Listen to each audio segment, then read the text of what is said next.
Yo anime fam, it's your buddy from Let's Watch Anime. Get ready for another epic anime journey. Video के thumbnail और title को देखकर पता चल ही गया होगा कि आज हम लोग किस टॉपिक पर बात करेंगे. Smash the like, hit subscribe and let's keep the anime vibe rolling.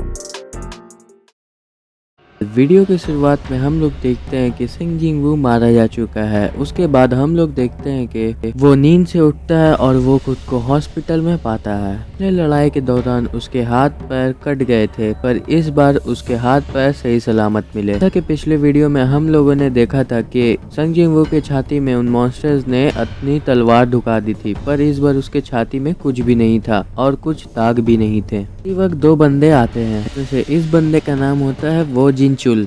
ये मैनेजर होता है हंटर्स एसोसिएशन सर्विलेंस टीम का, और वो संग जिंग वू को अपना कार्ड देता है। फिर संग जिंग वू पूछता है कि जूही और मिस्टर सॉन्ग क्या वो लोग ठीक है। तभी वो जिनचुल बताता है कि मिस्टर सॉन्ग अपना एक हाथ खो चुका है और वो हंटर की नौकरी भी छोड़ देगा। मिस जूही भी साइकेट्रिक केयर वालों के निगरानी में है, हो सकता है कि वो भी अपनी नौकरी को छोड़ दे। फिर वो जिनचुल बताता है कि जब तक व्हाइट टाइगर गिल्ड उस डंजन के अंदर पहुंचे तब तक फिर वहां पर कुछ भी नहीं बचा था और वो डंजन भी गायब हो चुका था। और संग जिंग वू तुम एक गुफा में थे, तुम्हारे कपड़े बहुत ही ज्यादा फटे हुए थे, उसमें बहुत ही ज्यादा खून भी लगा था, पर हैरानी की ये बात है कि तुम्हारे ऊपर एक खरोच भी नहीं था। फिर वो जिनचुल कहता है कि क्या तुमने कभी एक्सपीरियंस किया है सेकेंड अवेकनिंग का संग जिंग वू। बेसिकली जब कोई हंटर एक मॉन्स्टर के द्वारा मारा जाता है और फिर वो दोबारा जिंदा हो जाता है, उसको कहते हैं सेकेंड अवेकनिंग। और सेकेंड अवेकनिंग बहुत ही रेयर केसेस में होता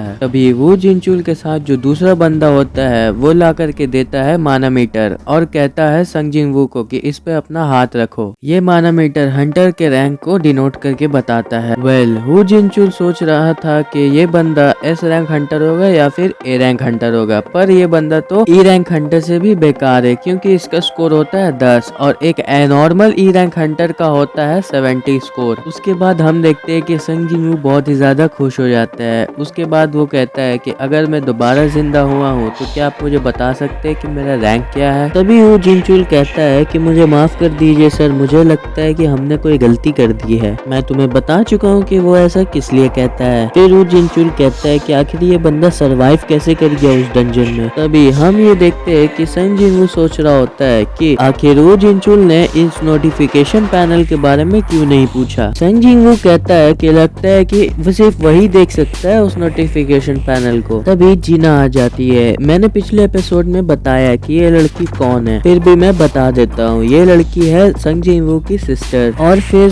जीना आकर के कहती है कि तुम्हें अपना ख्याल रखना चाहिए।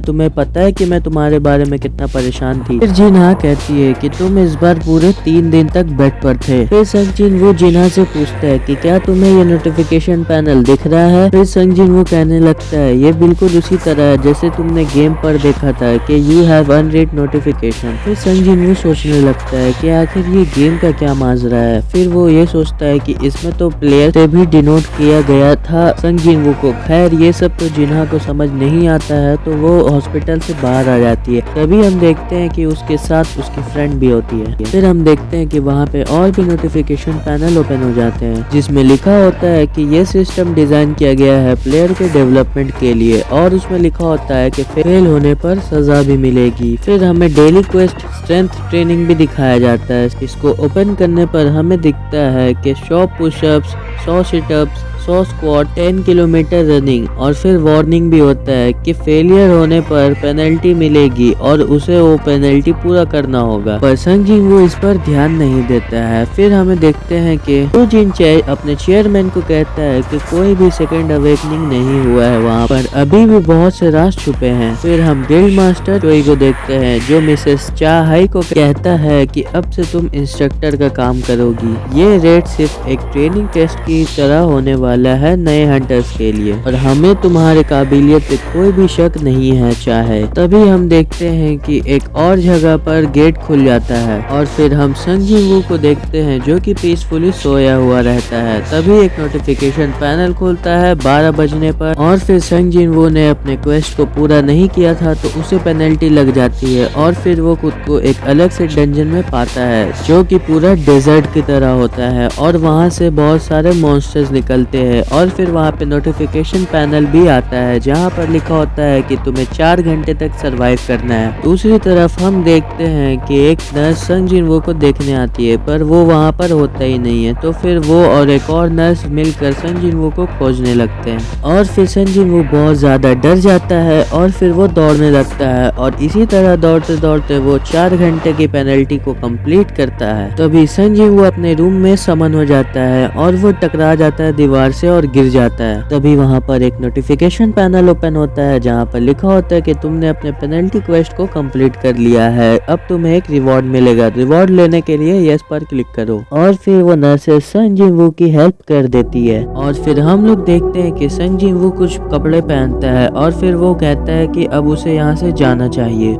उसके बाद हम लोग देखते हैं कि मिस जूही को हंटर ली का कॉल आता है और वो कहता है कि क्या तुम हमारे साथ डंजन में जाना चाहोगी और फिर उनकी कन्वर्सेशन के एंड में वो बताता है कि संग जिन-वू उठ चुका है। फिर मिस जूही कुछ फ्लावर्स लेकर के संग जिन-वू के पास जाती है। तभी हम देखते हैं कि वहाँ पर नर्सेस जो है वो बात करते हैं कि जब से संग जिन-वू बेहोशी की हालत से उठा है तब से वो हर दिन दौड़ता ही रहता है। एक्चुअली में संग जिन-वू तो अपना क्वेस्ट पूरा करता है। उसके बाद हम लोग देखते हैं कि संग जिन-वू अपने क्वेस्ट को कंप्लीट करके रिवॉर्ड की तरह सिर्फ अपने स्ट्रेंथ को बढ़ाता है और इसी के साथ उसे और भी रिवॉर्ड्स मिलते हैं क्वेस्ट कंप्लीट करने पर फिर वो जब अपने बेड पर जाता है और वो अपने रिवॉर्ड को रिसीव करता है तो फिर उसे एक रैंडम सा लूट बॉक्स मिलता है। पर इस बार उसे लूट बॉक्स में कुछ अलग ही चीज मिला था। उसे सिर्फ एक चाबी मिलता है और उसके बाद उसके नोटिफिकेशन पैनल में लिखा हुआ आता है कि ये की इंटेंस डंजन का है और यहाँ पर 3 एग्जिट होने वाले हैं और ये जगह सबवे स्टेशन के पास है। फिर संग जिन-वू सोचता है कि ये किसी तरह का इवेंट होगा जिससे वो और भी स्ट्रॉन्ग बन जाएगा और फिर वो रात भर पूरा स्क्वाट्स करता है और भी मेहनत करता है और रात भर स्क्वाट्स कंप्लीट करने के बाद वो सुबह अपने स्ट्रेंथ को और भी बढ़ा लेता है। सबवे स्टेशन के पास वो की लेकर के चला जाता है। उसके बाद हम लोग देखते हैं कि वो डंजन खुल जाता है। इसके बाद वो इंटेंस डंजन के अंदर चला जाता है। उसके बाद हम लोग देखते हैं कि लोग सबवे स्टेशन के पास आ रहे हैं जा रहे हैं पर कोई भी संग जिन-वू पर ध्यान नहीं देता है क्योंकि वो उन्हें देख ही नहीं सकते। फिर वो सीढ़ियों से आगे चला जाता है। तभी वहाँ पर एक नोटिफिकेशन पैनल ओपन होता है जहाँ पर लिखा होता है कि तुम डंजन को एग्जिट नहीं कर पाओगे जब तक तुम बॉस को नहीं हरा देते या फिर तुम टेलीपोर्टेशन स्टोन का यूज नहीं कर देते। और फिर वहाँ पर 3 गॉब्लिन मॉन्स्टर समन होते हैं और संग जिन-वू के साथ बहुत ही ज्यादा फाइट होता है। उसके बाद हम लोग देखते हैं कि संग जिन-वू एक एक करके तीनों मॉन्स्टर्स को मार देता है। तभी पीछे से एक वुल्फ मॉन्स्टर संग जिन-वू के ऊपर अटैक करता है पर जैसे तैसे वो बच जाता है। उसके बाद हम लोग देखते हैं कि संग जिन-वू के पैर कांपने लगते हैं और फिर वो वुल्फ उस पर हमला कर देता है। अब संग जिन-वू यहाँ पर इस वुल्फ को मारेगा या फिर टेलीपोर्टेशन स्टोन का यूज करेगा, ये जानने के लिए जुड़े रहो हमारे चैनल के साथ क्योंकि आगे की स्टोरी अब हम एपिसोड 4 में देखेंगे। आई विश कि तुम लोगों को एपिसोड पसंद आया होगा। मैं तुम लोगों से मिलता हूँ अगले वीडियो पर, तब तक के लिए बाय बाय।